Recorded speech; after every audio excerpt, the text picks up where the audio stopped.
Jonathan, I don't know, is that mask hot? It's all right. It's a little bit hard to see in, but it's for the look, you know. All right, so the movie with Naomi Watts, Sean Penn, it is basically, she plays, does she play Valerie Plame by name? It's the 1995 Fair Game with Billy Baldwin and Cindy Crawford, actually. Sorry, don't, there's a little bit of confusion. I don't recall that one. Billy Baldwin. It was Cindy Crawford's, I think, it was her big movie debut in a starring role. We don't hear a lot from Billy Baldwin. So much the better, I think. This one, Fair Game, Naomi Watts, Sean Penn. Do they play Valerie Plame? Yes. So they use the names. There's no ambiguity. And it's about based what this on the two books that they wrote, the book Fair Game by her and something about and then the book by Joe Wilson's book. Yeah. Okay. So do we need to set up who these people are before we look at your review, or does everybody know and it's fairly obvious? I think people should know if they're watching this show. She's the CIA operative outed by Bob Novak. Through the Bush administration. Through the Bush administration. After her husband wrote an op-ed about saying that their claim about uranium in Niger that was used in the the yellow cake uranium, which was nonsense, and he said it was nonsense, and but it made it into the State of the Union address. Scooter Libby, Dick Cheney's chief of staff, and Dick Cheney outed her. That's what it is. Don't deny any other scenario. That's exactly what happened, and Karl Rove knew about it. And whether it went above that, I don't know. It doesn't need to go much higher than Dick Cheney. Right. So horrible thing, and we may underestimate how horrible it is. The movie looks at that. A bit. It looks more. I mean, you'll hear in the review. It looks more at sort of the relationship between the two of them. So which is a little problematic, but. Anyway. But it teaches us about the seriousness of her. She wasn't just like a desk jockey. Anyway, we'll talk about that. Let's take a look at Jonathan's review. Valerie. What?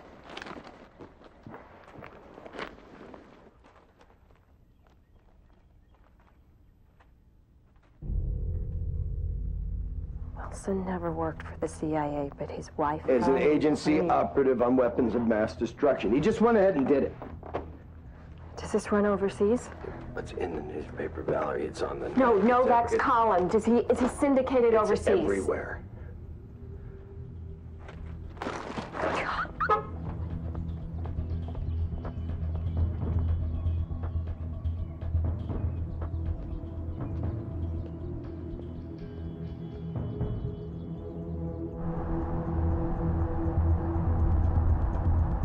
Jessica McDowell. Maureen McDermott. I just... Valerie, what do you do? Grace Dooley.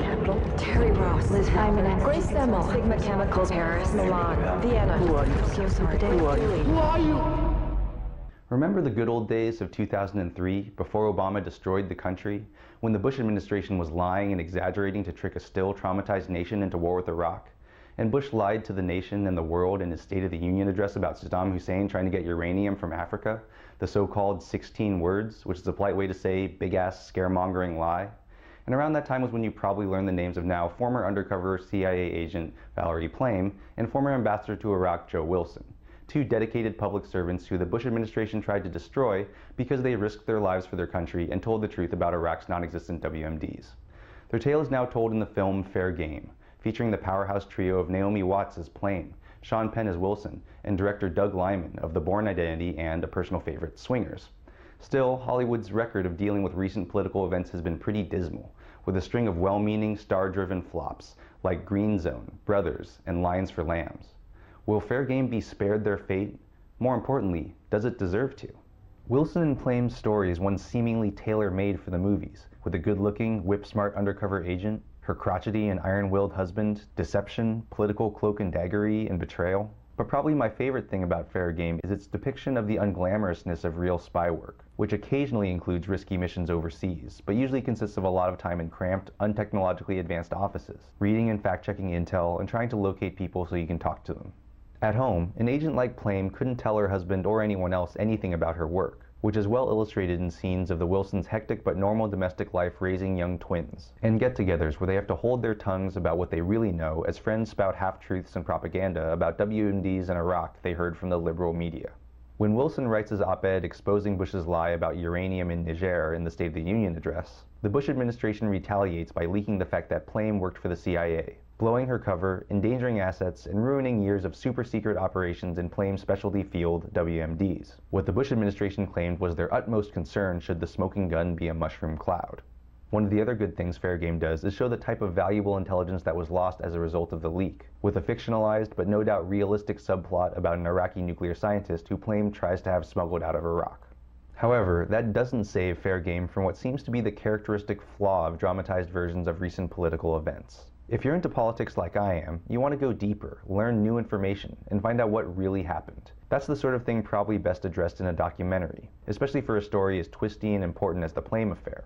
In a dramatized version, more emotional elements are emphasized or added to make the story more dramatic and interesting for a less political audience, which Fair Game does by spending a lot of time on how the scandal upended Wilson and Plame's lives and strained their marriage to the breaking point. The problem is, while that's sort of interesting, I don't actually care that much about it. I'm a political geek. I want to know stuff like who in the White House ordered the leak, why people like Dick Cheney, Richard Armitage, Robert Novak, and others we don't even know about who were involved in the leak aren't in jail, and why Special Counsel Patrick Fitzgerald decided not to go after Rove, whose fingerprints were all over this. I'm sure things like this will be known in time, as people come forward or records get declassified or leaked. Until then, Fair Game doesn't have much to offer someone like me, except a few interesting but non-essential details. At the same time, if you don't already know about the Plame affair, I'm not sure how well you'll be able to follow the story, which blows through a lot of exposition-heavy dialogue pretty fast to condense a years-long saga into 2 hours. So while there are a lot of good things about Fair Game, and it has its heart in the right place and is deserving of your support, it pains me to say that I'm not really sure who this movie is for. I'm Jonathan Kim, and this is a Rethink Review. If you don't know the story, Jonathan, is the movie entertaining? Forget your political leanings and your sort of political junkiness. See, it's hard for me to kind of get outside of that. Yeah. I mean, there are things, like I said, the things about it that are interesting, like someone, I think, described it as like, it's like Mr. and Mrs. Smith, you know, that Angelina Jolie Brad Pitt movie, but real. Right. You know, about like how these people kind of actually live. Not real, and go about Mr. and Mrs. Smith? Apparently not. Although Angelina Jolie is a spy, actually. I did read that somewhere. Oh, all right. But because she was in Salt. But yeah, I don't really know if it's entertaining because like the story picks up really fast once the leak happens. But it's all just a lot of people kind of talking to each other. Where it's like, right. I heard this. Hey, this just happened. This guy's saying this now. And yeah, I'm not really sure. I mean, it's definitely not entertaining in terms of funny. And well, I missed the screening of it last week because I was doing nothing. But I did miss it. I'm anxious to see it. Yeah, I'm really curious to hear how people react to it, whether they get interested in those ideas. What I was interested in right from the start of the Valerie Plame affair was what kind of spy was she? I very much like what you mentioned there about that spies aren't generally James Bond. Spies work in offices. It's usually incredibly dull. They're gathering information. They're not sneaking around an embassy office late at night that they broke into and came up through the air right. duct. It's not a lot of cat burglary, right. Not hanging from wires. And but she was. You heard. What I take at the beginning is those were her pseudonyms in places, right? Names she used. Is that right? I think names so. she used, and in European capitals where she had, or other capitals where she had, or other cities, excuse me, where she had worked. Right. She was an employee for a company called Brewster Jennings, which was later revealed to be a CIA front company. But it was interesting, like, because in an interview I saw with her, and also I spoke to Plame and Wilson, and they're talking about the idea of living your cover, where it's like you actually have to know the industry and kind of work in it, and like right. the front company like has to make a profit. They have to like produce something. But yeah, she had all these different names and met with all these different people, and the type of spy she was is referred to as NOC, which stands for non-official cover. Right. And that is basically the deepest sort of cover that there is. There's no cover, which are like, the head of the CIA and like spokespeople and recruiters, everyone knows their names. Then there's light cover, where it's like your friends and family probably know, but you don't say a lot about it, and and you could probably, like, if you had to go and get some information like abroad, you could say, yes, I work with the CIA and something like that. There's official cover, where you work like in the State Department or some sort of government office, but not as the CIA, but that gives you diplomatic immunity. So that's always like the attaché. Yeah, so right. Those guys, well, an aide or right, something. but like an overseas embassy, and they'd be like, "This is my attaché," the number 2 guy it was always thought that the number 2 guy at every embassy, every U.S. embassy around the world, that guy was with the CIA. Right, and they said that it actually, and then the last one, NOX, is when you're over there, you don't work for the government at all, and if you get picked up, you can be imprisoned or tortured or killed. And there's a good chance that they will be like, The It government doesn't work for us. the I don't know what you're government- talking about. Yes, They the will- government will disavow you, and yeah, and apparently there's only like a few, maybe like around 100 or 200 of those people. Very, very small number. She, I can't remember what it was called. The Colin Farrell and Al Pacino did the CIA movie. I want to say. I can't remember the name of that. I'll look it up while you're talking. But in Mission Impossible, the big thing that they're trying to get is the knock list, which is the list of all the agents all and around Colin the world. Farrell was picked as the knock. There's so few of them, and like in every recruiting class of the, I don't know, dozens, hundreds of people, they might pick one. Yeah, you have to be unbelievably mentally strong because you can be stationed out somewhere for 5, 10, 15 years and have very, very little contact back home. And so it's like when they talk about spies being out in the cold, it's like these people get seriously out in the cold. Right. By the way, great novel. Spy Who Came In From the Cold. Very short. John le Carré. Right. And a great movie too. But yeah, so she was basically as deep as you go, and also when she was exposed, it exposed the front company that she worked for, everyone that she worked for, and they're saying that in a lot of countries, especially like less friendly countries, they're tracking everybody who's coming in and out of the country and everybody that they talk to. So as soon as her name went public, they could say, all right, like in her picture eventually came out, they could just scour all of the security photos and videos, say, there she is, there she is, there she is, who came in with her, who did she talk to? And so when Cenk and I would have said on the air that her getting her cover blown jeopardized others. Very much so. No question, that's true. Yes. Right. Well, it makes it horrible. Yeah, and this whole idea that like, well, she hadn't worked abroad in a long time. It's like you don't get out of that. You don't get out of the CIA. Like you did that work for them, and that is forever. It's not like, oh well, that was me when I was in the CIA, but I'm done with that. Because now. some of the people who were her sources, they're still there. Exactly. They're still in play. Yeah, because I mean, if someone if she had like talked to someone over there and said, okay, like I can help your sister get out of the country or something if you introduce me into this company. Right. And then they bring them in, then that person gets toasted. Right. And what happens in the movie, I mean, and it's a fictionalized version, but it also sort of shows the kind of work she did where she goes and talks to an Iraqi-American doctor who wants to visit her brother who's in Iraq, who's a nuclear scientist. And so she kind of contacts this woman in America and kind of talks to her about, okay, this is what you're going to need to do. There's a list of 50 questions that we want you to ask him. And so this woman gets sent over there and talks to this guy and basically says, like, we've arranged to get you out and here's the date and stuff like that. But as soon as her cover is blown, it's like every operation that she was working on, which was many of them because she was really deep in the WMD program over there, they all either got frozen or scuttled or just abandoned. Right, all is political retribution. Real quick, we got to go. But and just refresh my memory.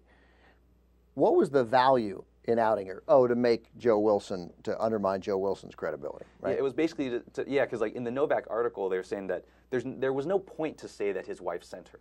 It doesn't add anything except for it was to get at his credibility and say, oh well, his wife just sent them on this junket and stuff. And in the movie, Sean Penn brings up that he's like, they didn't pay me like to go over to Niger, and also it's like it's not like a vacation spot or something. And they had 2 young kids at that time, and so this wasn't like some dream assignment.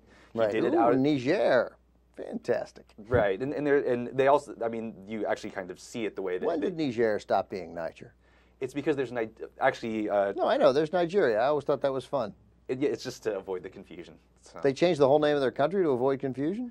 No, I think there's a Nigeria and there's a Niger. Right, but it used to be, like growing up, it was Nigeria and Niger. That's what we were taught. But if someone is a Nigerian, then where are they from?